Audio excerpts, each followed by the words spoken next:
My name is Evelyn Ward, and for more than 20 years I carried a secret that shaped every choice I made. I can still see the moment it began, standing in our kitchen, onions softening in the pan, shoes damp from the grocery store. A crumpled lottery ticket lay on the counter, one I had almost forgotten. I scraped the numbers with a butter knife, hardly paying attention until the truth stared back at me in the fading light. $120 million. I didn't shout. I didn't even move.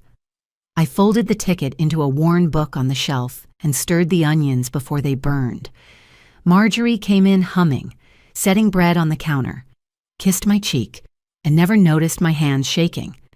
That night, I laughed with her at the table, said nothing, and told myself silence was safer. The next morning, I claimed the prize alone, choosing anonymity, choosing stillness. I picked up Daniel from school as if nothing had changed, and in many ways, it hadn't. I returned to teaching English at the high school. Marjorie kept her hours at the library. We clipped coupons, patched leaks, wore winter coats until the seams thinned.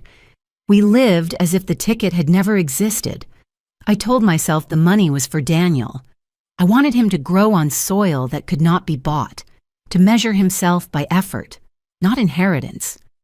I imagined giving it to him one day, not as a bribe, but as a blessing. But secrets are heavy things. They bend under time, under grief, under the choices we make when silence seems noble. I didn't know then how much weight I carried, or how quickly it would be tested on the day my son told me he was getting married. After tucking the ticket into a book, life carried on as if nothing extraordinary had happened. Our small bungalow in Columbus stayed the same, its porch groaning when someone leaned on the railing. I still taught English at the high school, reading Shakespeare aloud to restless teenagers. Marjorie spent her afternoons in the library, humming as she shelved books. From the outside, we looked like any other family who stretched paychecks and saved coins in jars. We didn't talk about yachts or travel. We talked about lesson plans, Daniel's grades, and what to plant in the garden once spring thawed the ground. The only indulgence I allowed myself was a second-hand armchair from a yard sale, fabric faded but sturdy. Whenever I sank into it at night, I reminded myself that grounding was more valuable than luxury. Daniel was lively and curious, though awkward at times. He would burst in after school, backpack sliding from his shoulder, eager to tell me about a new science project. His eyes shone with the same brightness I had seen since the day he was born. That light convinced me to keep the money hidden. I wanted him to grow with values no dollar could buy. Sometimes, when the house was quiet and only the clock ticked, I imagined sliding the book across the table to Marjorie, confessing what I had done.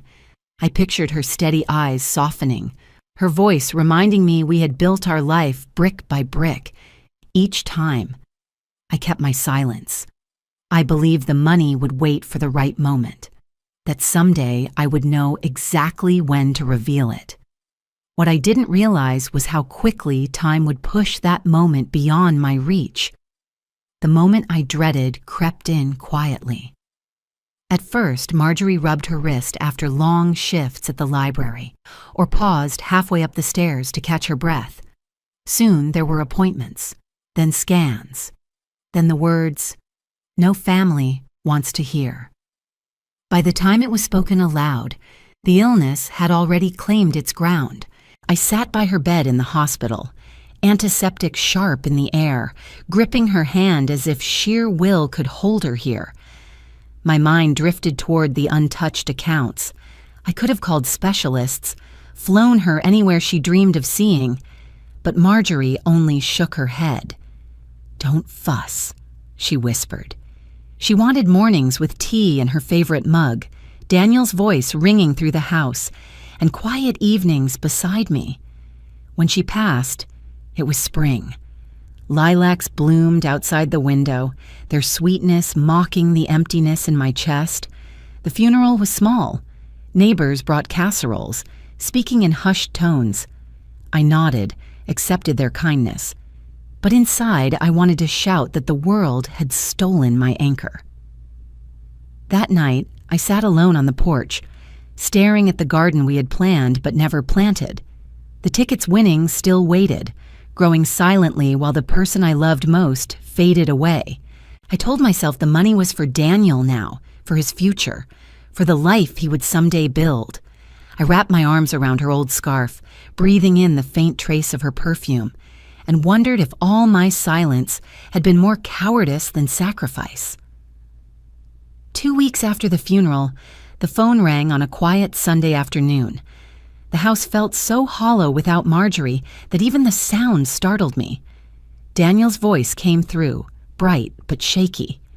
"Mom, I want you to meet someone," he said, words spilling fast like a script he had practiced. Her name was Clara Bennett, a graduate student in business, daughter of a powerful investment family in New York.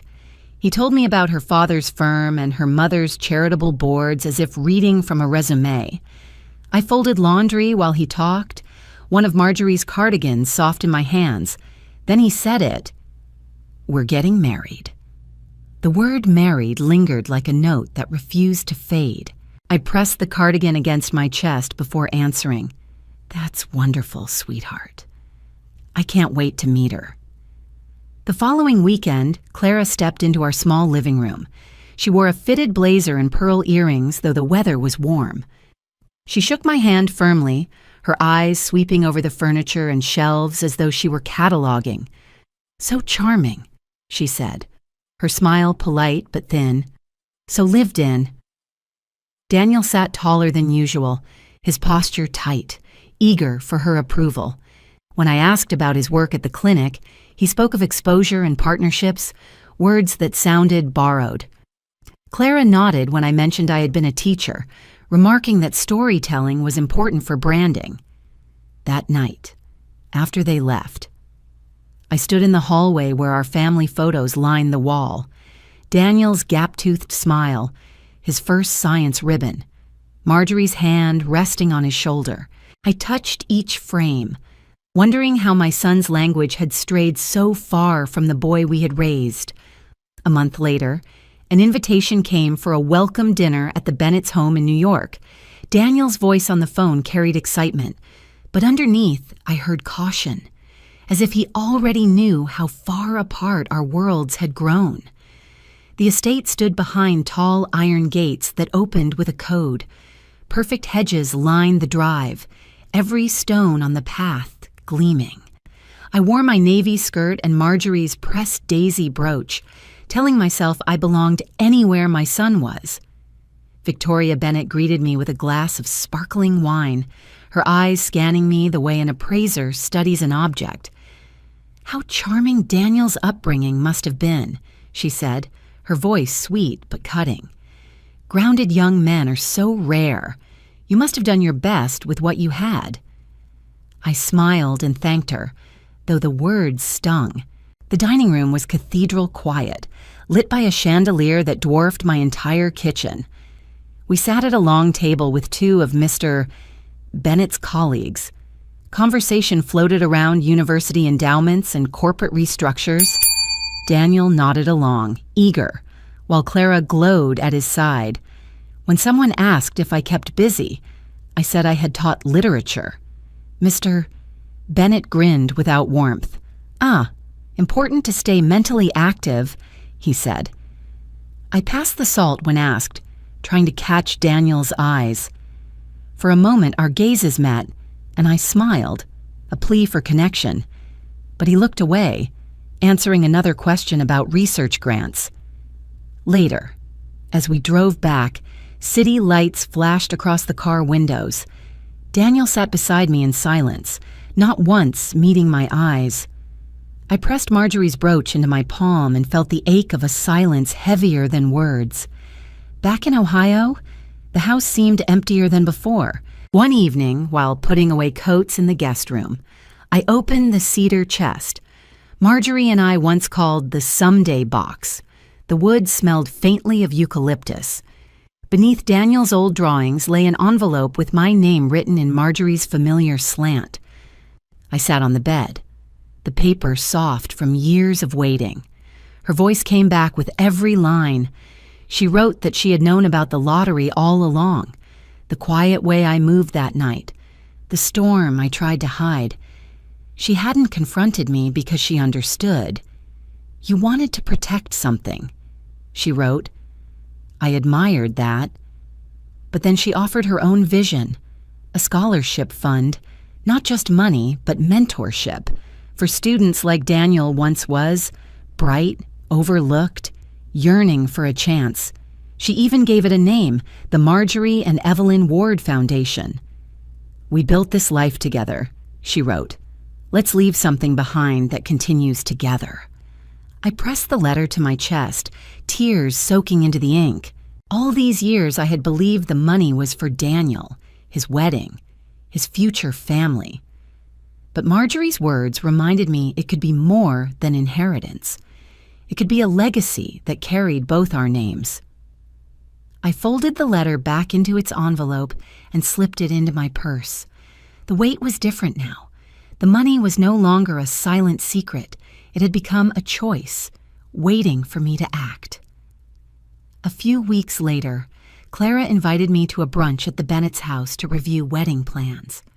I rose early and baked lemon scones the way Marjorie used to, arranging them neatly in a tin. Carrying that tin felt like bringing a part of myself into a room that had no place for me. The dining table was already covered with swatches of fabric, tall lilies, and a framed seating chart propped up like a painting. Clara greeted me with a polished smile. Victoria tapped the chart with one manicured finger. "Now, Evelyn," she said, voice sweet as syrup. "We've placed you at table 11. You'll be seated with Graham's business partners' wives. Lovely women, very refined. You'll feel comfortable there." For a moment, I thought I had misheard. Table 11, far from the head table, tucked near the terrace, Clara added quickly. "It's quieter, more intimate." I turned toward Daniel. He bent over a draft menu, pretending to read. His silence was deafening. He didn't meet my eyes, didn't speak. I laid my napkin across my lap, listening as they debated roses versus orchids, salmon versus lamb. When Clara asked for my opinion, I murmured something polite and slid the tin of scones across the table.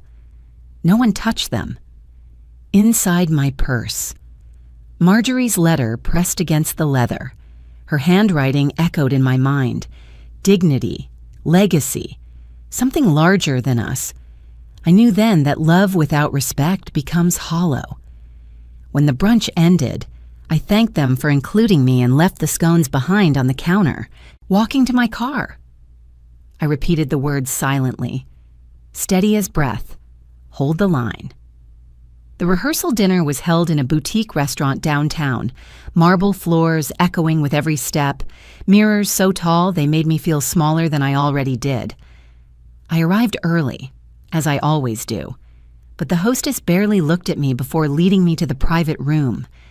Inside, Victoria raised her hand as if presenting an afterthought. "Daniel's mother, from out of town," she announced. A few polite smiles flickered, then conversations resumed. Clara's friends offered thin grins before turning back to their phones. One woman glanced at my shoes and asked if they were vintage. "Just old," I replied. A server brushed past with a tray of champagne. "Staff entrance is to the left," he muttered without meeting my eyes. I looked down at my plain black dress and gray cardigan. Clara didn't correct him. She was too busy fussing with the centerpiece, tilting flowers until they were exactly as she wanted. Across the room, Daniel caught my gaze.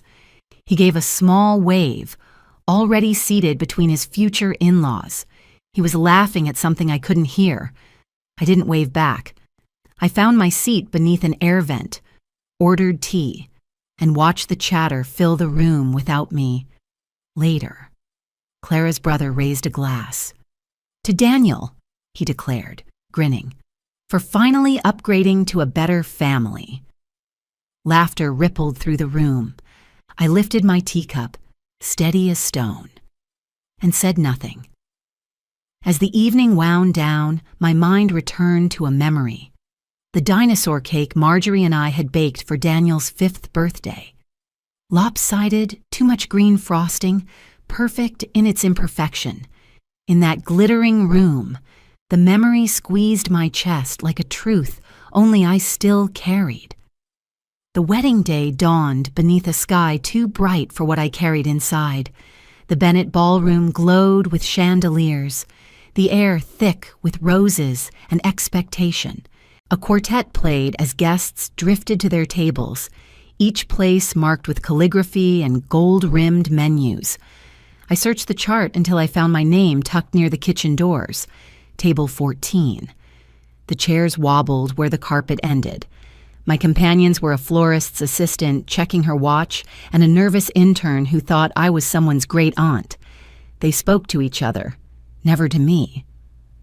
I reminded myself I was there for Daniel, not for recognition. I watched my son glide from table to table in his tailored tuxedo, shaking hands, hugging Clara's cousins, thanking Graham Bennett's associates as though they were family. Victoria stood nearby, one jeweled hand on his arm, the other wrapped around champagne. Clara shimmered beside him, every movement polished for an audience. The toasts began before dessert. Daniel took the microphone, smiling with practiced warmth. He thanked everyone for their generosity and praised the Bennett family, their values, their welcome, their legacy. He lifted his glass toward Victoria and Graham, who toasted him back proudly. There was no mention of Marjorie, no mention of me. The applause thundered while I sat still, hands folded in my lap, staring at the untouched cake. My body felt carved from stone, steady only because I forced it. When the music swelled again, I slipped out a side door. On the terrace, summer heat clung to the air. I leaned against the railing, looking at faint stars hidden behind city lights, Marjorie's envelope pressing heavy in my purse. For the first time, I wondered if silence had become betrayal.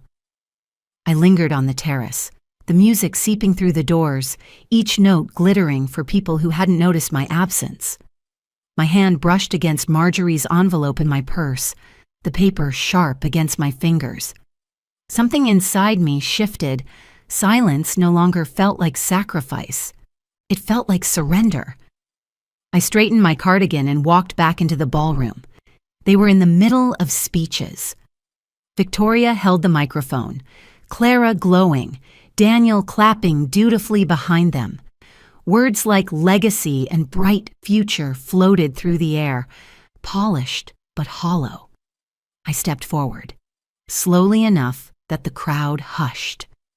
"Excuse me," I said, my voice cutting clean through the chandelier light. The microphone wavered in Victoria's hand. Daniel's brows knit together. "Just a moment," I repeated. "I'd like to speak." The servers froze. The guests turned. I cleared my throat. Every eye locked on me. 20 years ago, I won $120 million. I began. I told no one. I didn't change our house or my job. I raised my son in the same small bungalow because I wanted to see who he would become without it. Gasps rippled through the tables. Daniel's mouth opened, then closed. I believed in dignity. I believed in building a life with your own hands. I saved that money, thinking it would one day be his. But tonight I see the truth. Respect isn't inherited. It's earned. And love without respect is a hollow thing. Clara's glass trembled. Graham Bennett stiffened. Victoria blinked like she hadn't understood. I pressed the envelope to my chest once, then slid it back into my purse. "I'm not here to embarrass anyone," I said softly. I needed to remember who I am. I had nearly reached my car when I heard the door slam behind me. "Mom, wait!" Daniel's footsteps hurried, then slowed as he caught up. Under the streetlight, His tuxedo jacket hung wrinkled, his tie askew. He looked less like the groom I had just watched and more like the boy who once carried a science project too big for his arms. "Why didn't you tell me?" His voice cracked in the night air. "Because I needed to see who you would become without it," I answered. He shook his head. "I never would have let them. You let them seat me at the back." I cut in, not unkindly. "You watched me vanish into silence." His gaze fell to the pavement. I didn't know what to say. I didn't want to make a scene. "You didn't need to make a scene," I said. "You only had to look me in the eye." The music throbbed faintly from the ballroom. I reached into my purse and placed Marjorie's envelope in his hands. Your mother knew. She wanted a foundation, not yachts or headlines, something that mattered. Daniel stared at the paper as if it burned. "I thought you were saving it for me." "I was, but not like this." His eyes glistened. "What do I do?" "You decide whether you'll be the man we raised or the man they applaud." I touched his cheek the way I had when nightmares woke him. "You're not a bad man, Daniel. But you forgot yourself. That's the most dangerous kind of forgetting." "Am I too late?" I met his eyes, saw the boy beneath the suit. "Not yet," I whispered. The kitchen was silent except for the scratch of my pen across paper. I signed the last page, dated it, and closed the folder. The Evelyn and Marjorie Ward Foundation was official, funded, structured, built to last longer than grief. With a local attorney and the same accountant who once handled my teacher's pension, I mapped out scholarships and mentorships for students like Daniel once was. Bright, determined, too often unseen. The foundation would pay tuition, books, even living expenses. More than that, each student would be paired with a mentor. Every acceptance letter would carry Marjorie's words, "You matter not for what you own, but for what you dare to become." I poured tea and sat at the old table where Daniel once recited spelling lists, where Marjorie corrected essays with her red pen. Sunlight slipped through the curtains, steady and warm. Daniel hadn't called yet. I didn't expect him to. Unlearning takes time, especially when the world rewards forgetting who you are. But I believed he would return, not to claim money, but to find himself again. And when he did, the foundation would be waiting, not as inheritance, but as invitation. Dignity must always be earned. I looked through the window at the garden Marjorie once filled with sunflowers.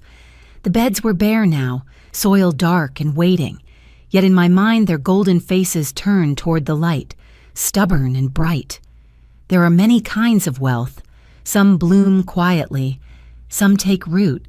For the first time in years, I felt not only clear, but ready. Thank you for watching.